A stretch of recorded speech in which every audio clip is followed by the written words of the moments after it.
Jumping out the whip, shit cold. Watching my step ground froze. Most my days spent alone. Same with my bro, he knows. Gotta pay dues. Walking in mud, you can check my. Hey y'all, welcome back to another vlog. Welcome to the channel. If you're new here, my name is Chanina. Hey girl, hey. How are you guys doing today? Today is Monday. And right now I'm on my first break of the day.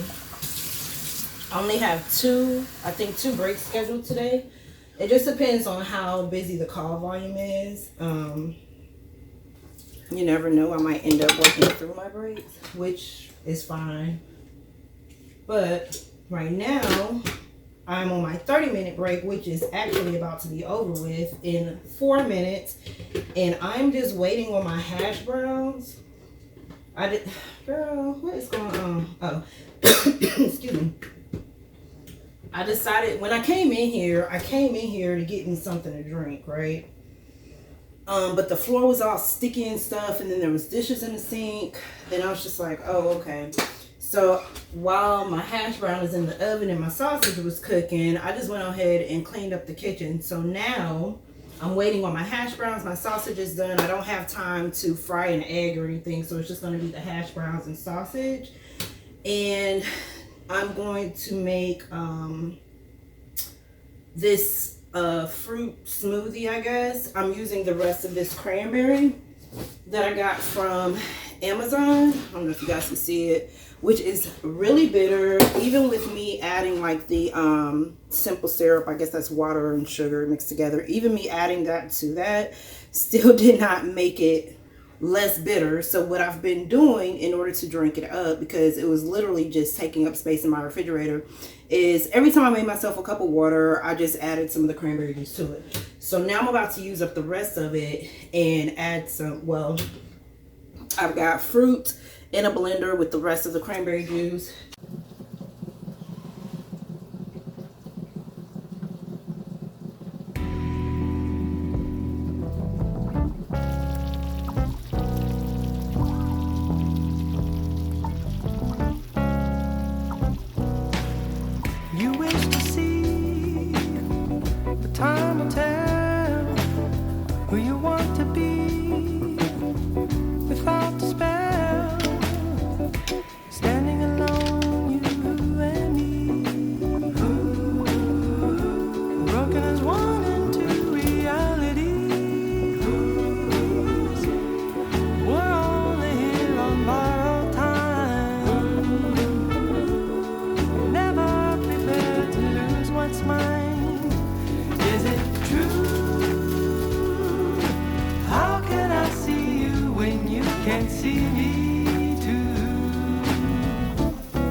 Forget mistakes or your regrets.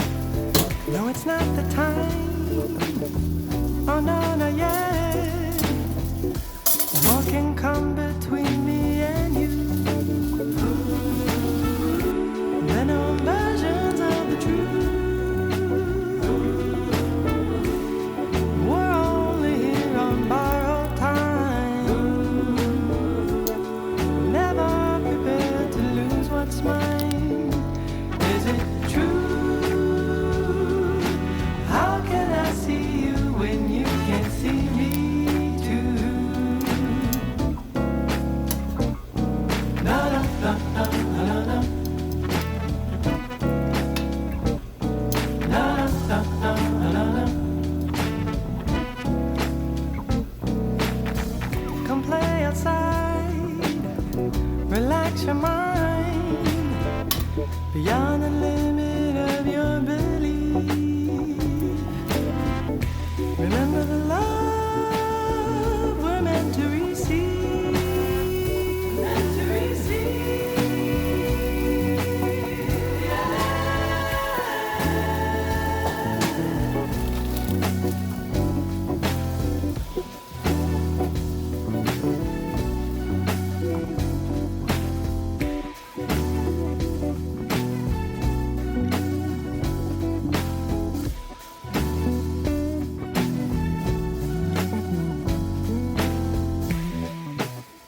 Alright,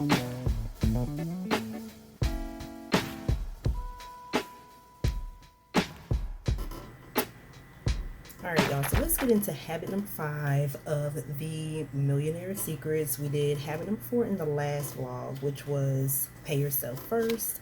Habit number 1, just as a reminder, is be your own boss. Take 100% responsibility for your life. Number 2, invest in yourself with financial literacy. Number 3, get organized and get clarity. And number 4, again, was pay yourself first. So let's read number 5, which is stop exchanging your time for money. So, quote, when you find a way to stop trading time for money, you found the way to financial freedom, unquote, or end quote. All right, so first paragraph, are you in the habit of exchanging time for money?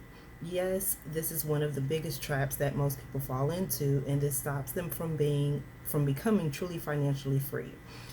You only have so many hours in a day. Are you really willing to work 8 to 12 hours or more every day trying to make enough money to do all the things you want to do, be, or have? At the end of the day, there just isn't enough time to enjoy your money.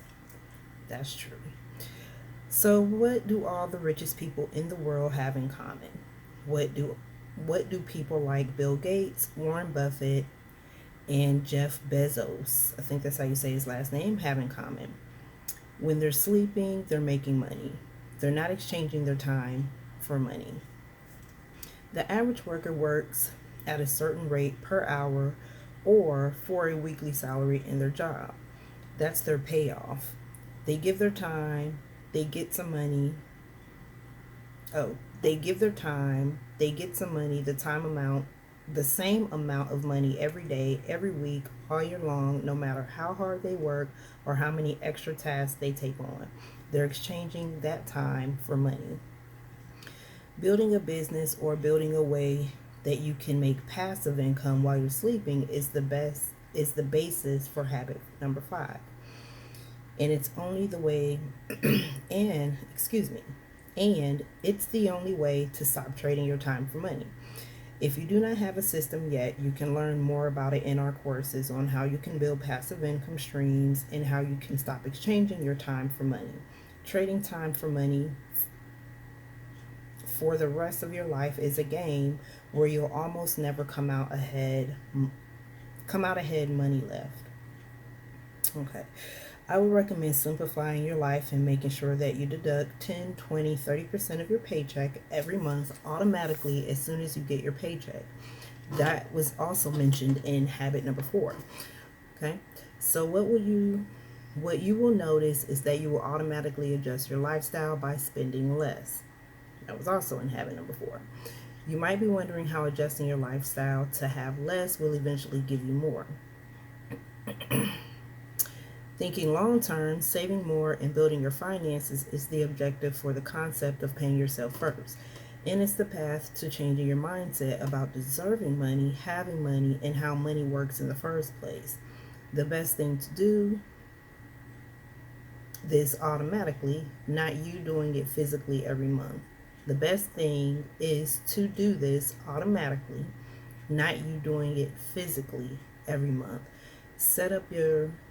Set yourself up on auto pay the same way you might pay your bills. That way you don't need to think about it, and you'll start adjusting your expenditures automatically so you can pay yourself first. So basically that them last 2 paragraphs that I read, in addition to the last tail end of that 3rd paragraph, is basically a repeat of habit number 4.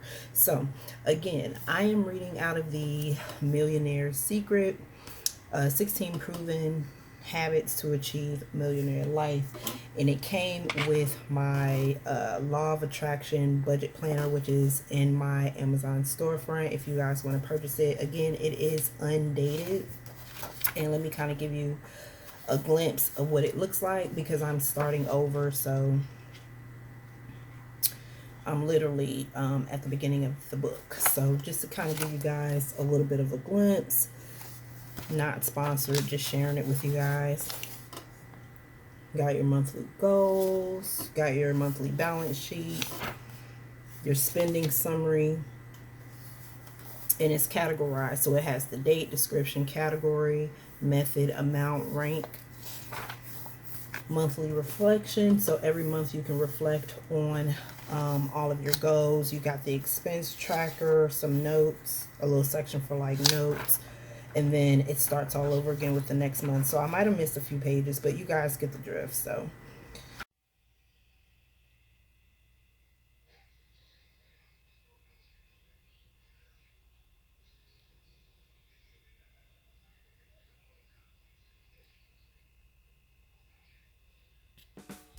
I have a pleasure speaking with today.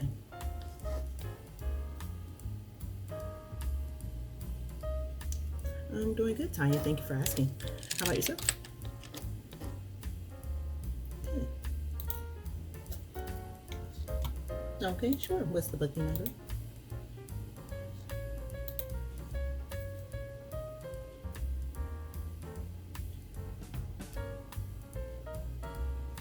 Okay, thank you.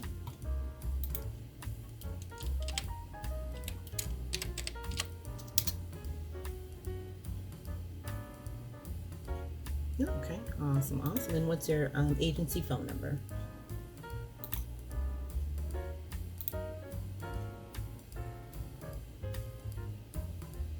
Either one is fine.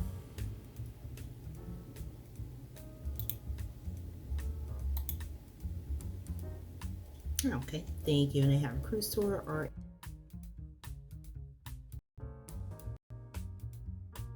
how can I help you today?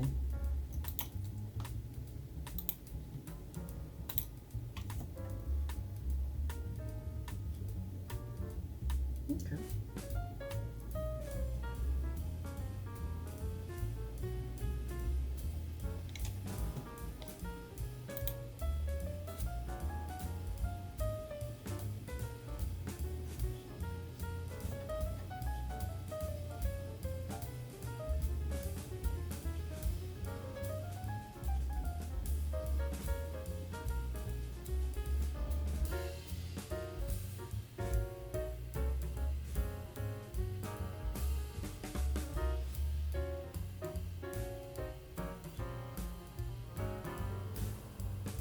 Okay, yeah, I can see if I can find some more information for you.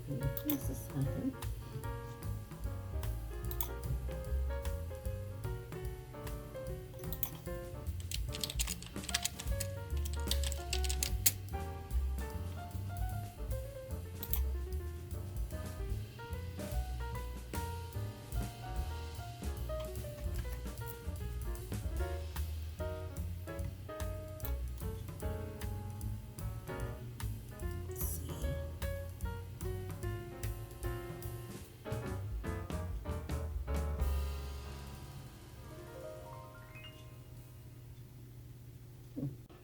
Okay, y'all, it's Thursday, so I'm working, but I have to take like a little bit of a step back for a second because this lady just really almost had me questioning my own self, even though I knew exactly what I was talking about, okay? But because she was so stance within her answer, you know, she was feeling really strong about it.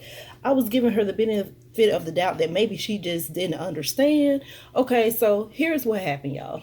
And it's funny, but still, it kind of almost got me a little bit frustrated because I'm like, is she? No, can't be. I know she got to be smarter than this, right? I know she got to be smarter than the fifth grader. Okay, so anywho, let me tell you guys what happened. Okay, so lady calls in and she gives me the booking number. I pull up the booking. It's a friends and family booking, right? So friends and families, they get different rates from general customers because they're getting a rate based on someone that they know who actually works for the company, right? So they get a little bit of a discount. Okay, there were 3 people on this booking, right? So the first 2 guests had a fare and the third guest had a different cabin fare, right? So when she initially started speaking, she was like, well, hey, I'm looking at the booking and I'm trying to see why the third person was charged $342 and they're only supposed to be paying the taxes, fees, and port expenses. This is a friends and family booking. So that's how she started it off, right? But the more she kept talking, because I'm just like pulling up the booking, I'm looking at all this as she's telling me her story, right? Now, I do see where the third guest does not have a friends and family rate. However, however, it wasn't the same rate as the first two guests. It was actually lower. So let me give you guys a visual here, okay? So the friends and family rate for the first two guests was $461. We're just going to keep the change out of it because I don't remember the change exactly. But first two guests, $461 for the cabin, right? This is before the taxes, fees, and port expenses and all that. Just the cabin price. Okay. That's the discount that they got from the friends and family referral, right? Okay. The third guest, their cabin fare was $342. Let me say it again, okay? The first two guests, their cabin fare was $461. The third guest, their cabin rate was $342. Okay, so when I explained to her that no, the friends and family rate only applies to the first two guests, yada, yada, yada, whoop-de-whoop, she's like, well, no, the third guest needs to have the same fare as the first two guests. So I'm looking at this booking and I'm like, what is she talking about? Because she's not making any sense to me right now, right? So then she's getting so frustrated because I'm telling her like, hey, they didn't get a friends and family rate, but they got a good rate, right?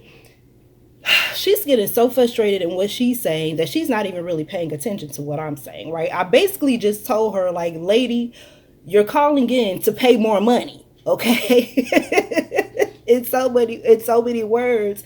That's literally what I was saying to her. Like, you're going to be paying more money, right? Okay, so boom. She says, you know what? Let me call my sponsor because she's saying that they should be the same rate for all three. So I'm like, okay. So she puts the sponsor on the phone. The sponsor or the employee or whatever is like, hey, I've got the terms and conditions. Can I screenshot them to you? Yada, yada, yada, whoop-de-whoop. And they're like going on about how the fare is supposed to be the same, yada, yada, yada. I pull up the terms and conditions. So I start reading the terms and conditions out loud, right? I started reading the terms and conditions out loud. And there was one particular sentence that said that the additional guests would have to pay the taxes, fees, and port expenses. Okay, I kind of brushed over that sentence. And, I didn't brush over it. I summarized it, right? Because that was A-B understood. That's not what we're talking about. We're not talking about the tax, fees, and port expenses. We're talking about the price of the cabin, right? So I nutshelled that and kept it moving. So she interrupts me right after I said it. And she's like, hey, no, you skipped the part. And then she literally starts reading verbatim what I just said, because I did nutshell it, but I did still read it verbatim. You know what I'm saying? I just took out a couple of words, but I literally just said the same thing. And so they're both on the phone like, well, the third guest is not getting the friends and family. So, girl, one more time, because now we're 20 minutes into the call, okay? So one more time, I tried to explain to the both of them. I was like, hey, the first two guests are $461 for the cabin. That's not including their taxes, fees, and port expenses. The third guest, their cabin rate is $342. So if we adjust the pricing to match the first two guests, you are going to be paying more money. Not less money, more money, because the third guest actually has the better cabin rate, right? $342 versus $461. And after I said that, okay, after I said that, I stayed quiet for a second because I felt the frustration kicking in, because I'm like, what is it we're not understanding here? Like, where is the miscommunication? Like, why aren't they seeing that the reason that they're calling in makes absolutely no sense? You called in because you had an issue with the cabin rate, when all actuality, you have a good cabin rate, right? Girl, so after about 2 seconds of silence, okay, because I guess they had to like really let it marinate at that time, the sponsor lady goes, oh yeah, that's a good rate. You think? Like, girl, I was just like, okay, let me take a second, because they literally tried it. I don't know what they was smoking today, but it wasn't working, okay? It had them discombobulated because they called in with an issue about the fare, when in all actuality, there was never an issue. Like, there was no issue with it at all. Like, I didn't understand what the problem was. Like, I could see if the rate was higher and they needed it to be reduced, but this was a reduced rate that they were complaining about actually needed to be more. Like, girl, okay. She was calling to pay more money. Girl, I wish sometimes people would just slow down. Like, when I try to explain things to people, they're still so caught up in what they're thinking that they don't even think about what it is you're saying to them, because they're just stuck in their thoughts, right? Some people need to slow down and just take in the information. And I guarantee you, the first time I explained it to her, that would have been the end of the call. There wouldn't have been, if she actually grasped what I was saying, there wouldn't be an additional 15 minutes on the call, right? That would have been a very short, straightforward, simple, nothing needs to be done to this booking. Have a nice day. But girl, this thing went on for about 20 minutes, y'all. And I'm like, y'all can't be serious right now. Y'all cannot be serious. I've never had somebody call in and was mad because they were paying less. I've had people call in all the time saying, hey, this is too expensive and I want to see if there's a lesser fare or whatever. But it's on rare occasion, because this ain't the first time I've had a call like this. But what I'm saying is I don't get them often, okay? It's very rare that someone calls in trying to pay more money and is upset about it. Like, I don't understand that. Girl, I think she just wasn't, I think she, like I said, I don't know what she was smoking on today, but she needed to stop, okay? Because that whole conversation made absolutely no sense whatsoever.